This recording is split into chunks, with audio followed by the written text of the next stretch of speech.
Hey guys, welcome back to the channel. It's the morning after the night before, the morning after an absolute masterclass by Leinster to win their first Vodacom URC title. It was a night where the Bulls were certainly not on the park. They certainly weren't allowed to play by that Leinster performance, and it was just a masterclass by Leinster. I think the disappointment from anybody who watched the game from a South African point of view was just that the Bulls didn't fire many shots. Well, whether they were allowed to is another point. And they just certainly didn't get the set-piece platform that they normally enjoy. They didn't get the go-forward ball. They didn't get the physicality. They didn't dominate the collisions. They didn't dominate the aerial battle either. And Leinster did what Leinster do very well. They after 10 minutes were 14-0 up, 19-0 up before halftime.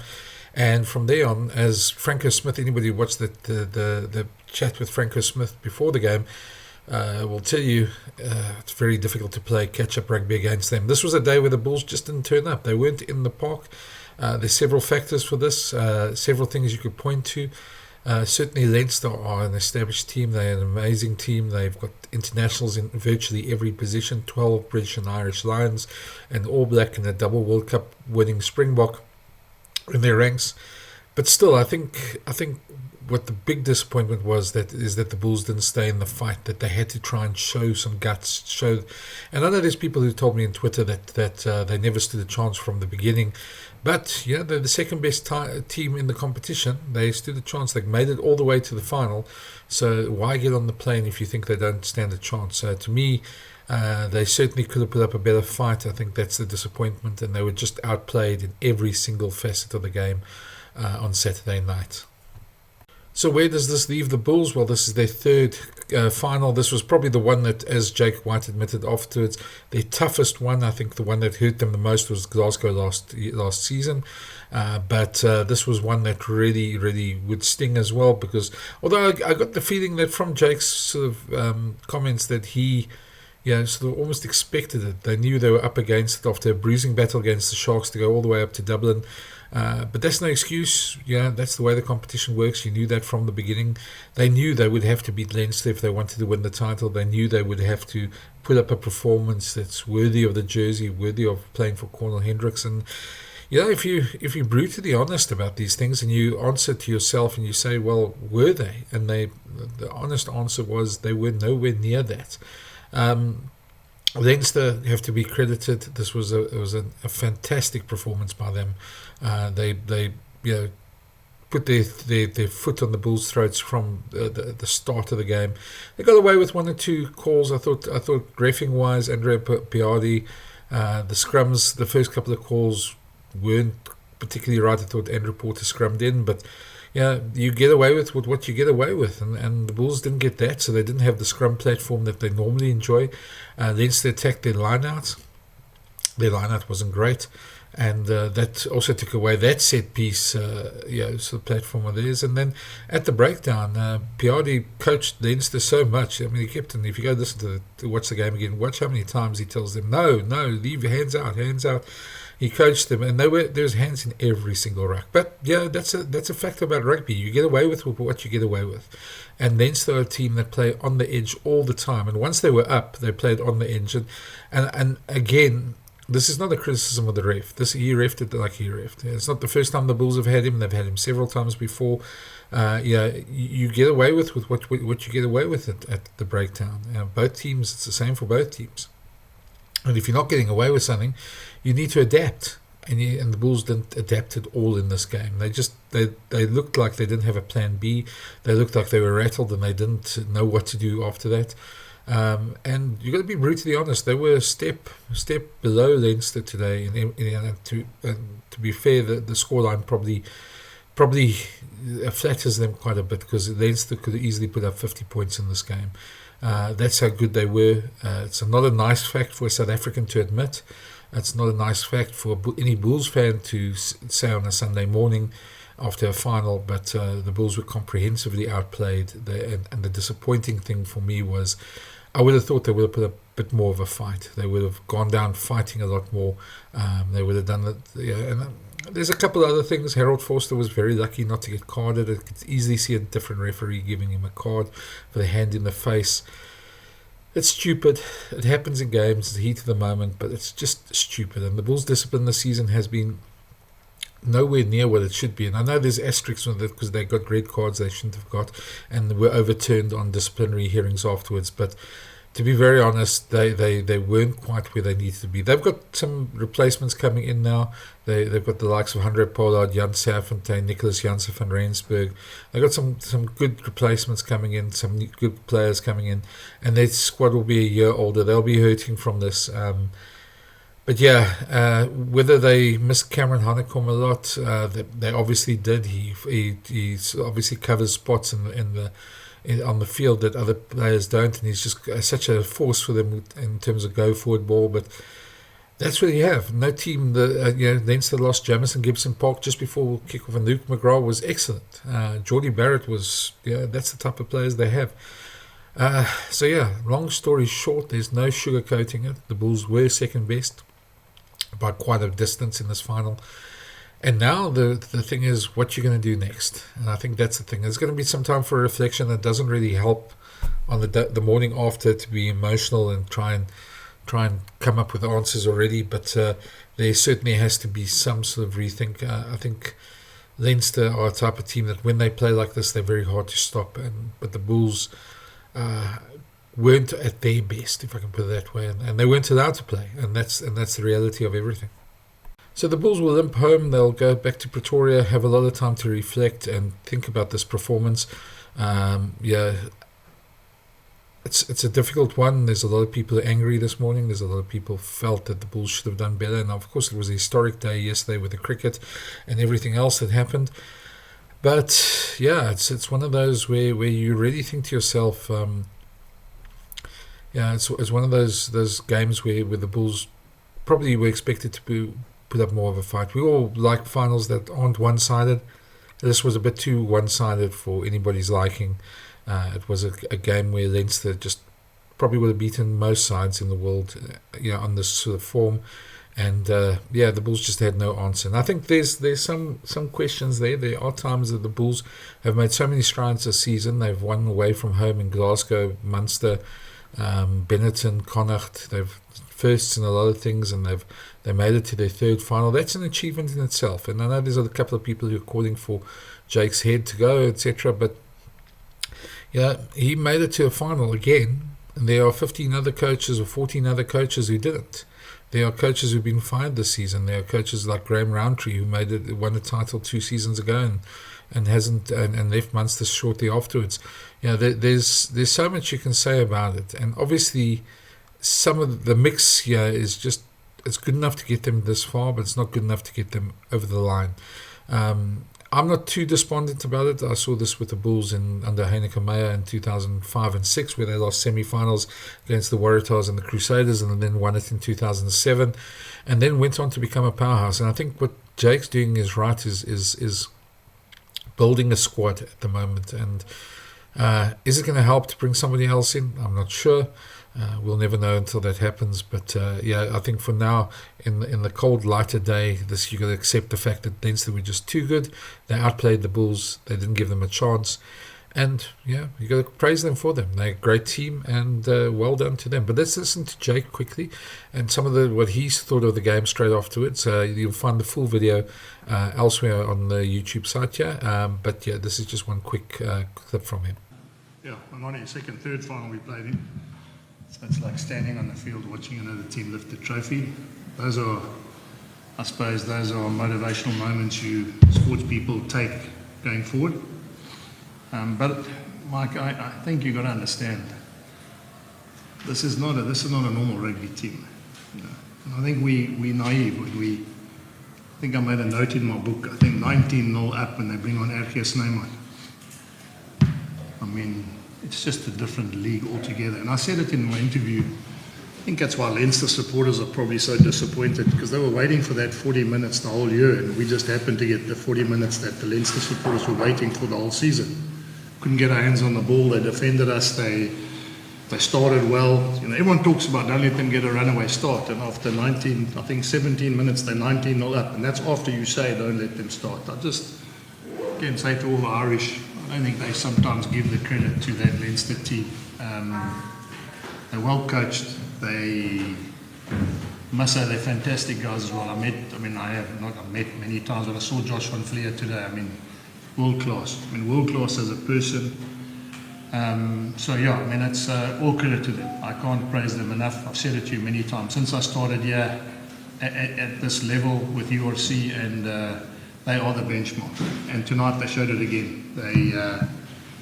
We were never going to win that game when they got that 14-point start. Doesn't matter whether you think but the coach is now sounding.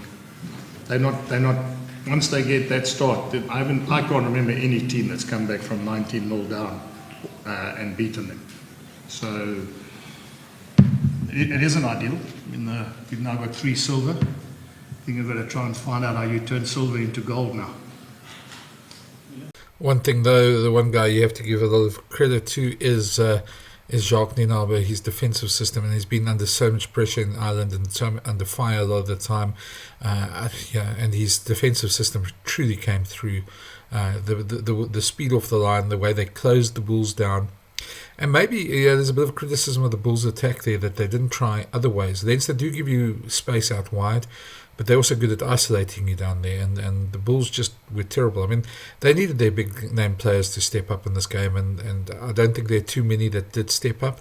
I think the guys who really tried their hearts out, a guy like Sebastian de Klerk looked good every time Ambrose Papier. But yeah, somebody like Willie Leroux had a game that he would rather forget. Canan Moody never got the aerial sort of supremacy that he normally does. Harold Foster was, after that, was almost nowhere, and he didn't get space or anything. David Creel was nowhere, and it's just goes across the line. Leinster were just off the line, just so good and so quick that they shut down any move that the Bulls had. So, I think let's have a listen. This is a clip from Premier Sport, Jacques Nienaber after the game, after the win, talking about his defensive system and how they did. So let's have a listen to that as well. Jacques Nienaber's here. Victorious Leinster head coach. Congratulations. How are you doing? Very good, thank you. Very good indeed. Thank you very much. Appreciate it. Congrats, my friend. Thank you very much. Jacques, so many accolades have come your way for the way this Leinster defence has become a relentless machine. And we talked earlier about how the Bulls, towards the end of the regular season, were scoring tries for fun. It must have been immensely satisfying to see them limited to just the one today.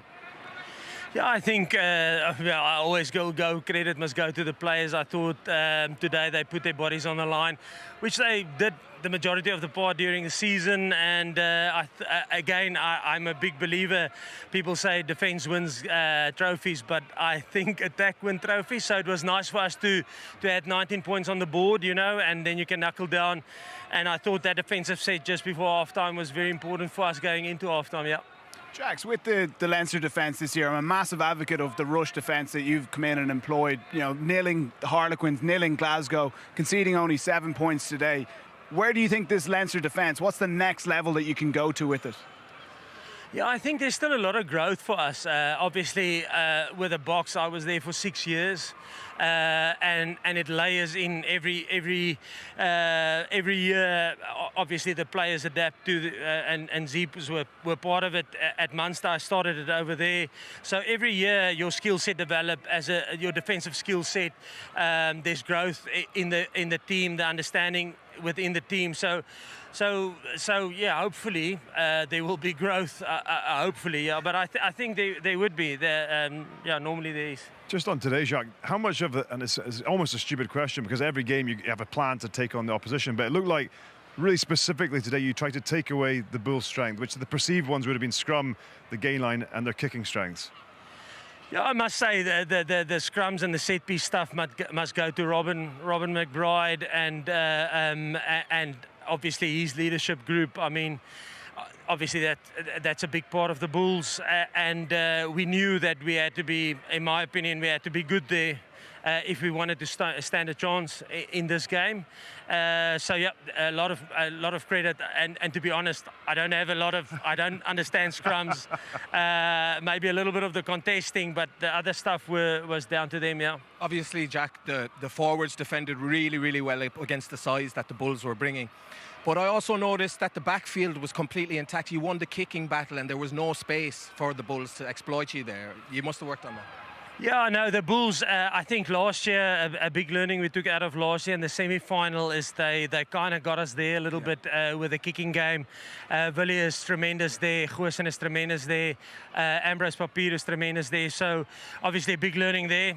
And as hard it is to lose the semi-final, I mean that's the thing. You take lessons out of it, and hopefully the team will grow and adapt to that. So yeah, it was a big focus for us to make sure that we handle that, because they are really, really good at that. Yeah. Just obviously it's 1 to 15 as a defensive performance, and some people have been critical of Sam Prendergast slipping off tackles, but they're not necessarily focusing on the positives. How he leads the Leinster defence. You know, what are the work-ons for him in defence that you've been working with them on? Listen, he's working incredibly hard, and I thought he was big today. Obviously, the first everybody goes for the 10s. I mean, we all know it. That is the channel they'll target, and I mean, I don't know what I think. Sam is 22. So there's still a lot of physical development that will happen with him. But I thought today he was tremendous. Even last week, I mean, I think sometimes people always see the missed tackles, but you don't see. So he maybe, let's say he missed 3 or 4. That's the focus, but you don't see the 8 he made, you know. So, yeah, for me, I think he's really working hard on it. And from last year to this year, there's been big growth in that, and he will have to continue to work on that, because they're always going to go after him in that channel, and he knows that, you know. And yeah, so something that he has to grow into. Yeah. And finally, Jacques, we talked a lot during the build-up to this game about the pressure coming down on Leinster to win a trophy. You know, it's been 4 long years, and we heard from Jack Conan and from Ryan Baird about the fact they were anxious and nervous coming into this game. I'm just curious, as a coaching team, how do you go about managing that when a game of such enormous magnitude is looming on the horizon? Listen, I don't know who's more nervous, them or I, you know, or the coaches. No, listen, it is. And I think the one thing for me coming to Leinster that I probably didn't expect is the expectancy pressure. There's massive expectancy pressure on Leinster to perform.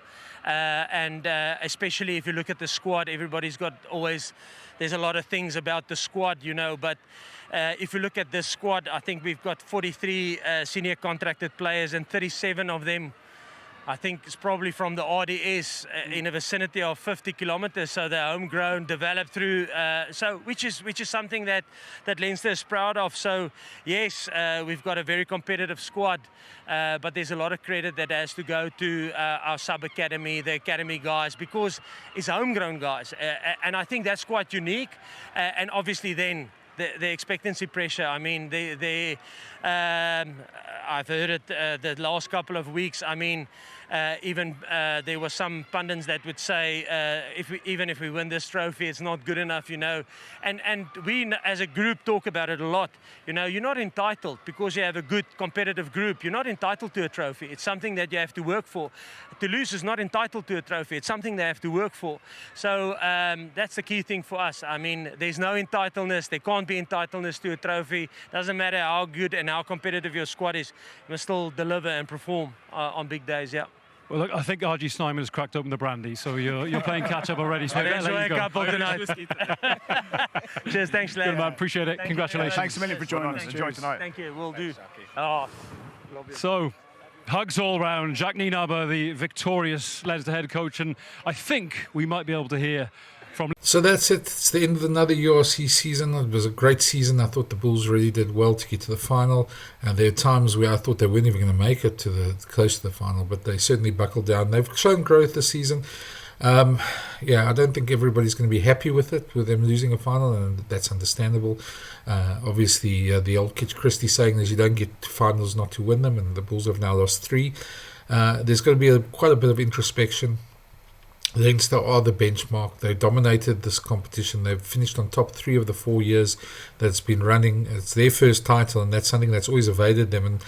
But yeah, the Bulls have got to find something to get over this line, and what that is, I'm not quite sure. I mean, if it was as easy, I'm sure they would have done it already. But certainly, they're the best South African team this season. And yeah, while Jake might not have many fans out there, he's certainly done a good job in getting them together.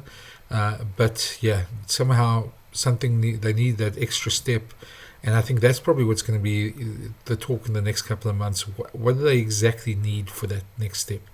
Anyway, let me know your comments. Tell me what you think. Where do you think the Bulls lost it? Were you also disappointed with the fact that there wasn't more fight? But I suppose Leinster didn't really give them that chance anyway. It just was such a comprehensive one-sided final. But that's my wrap this morning.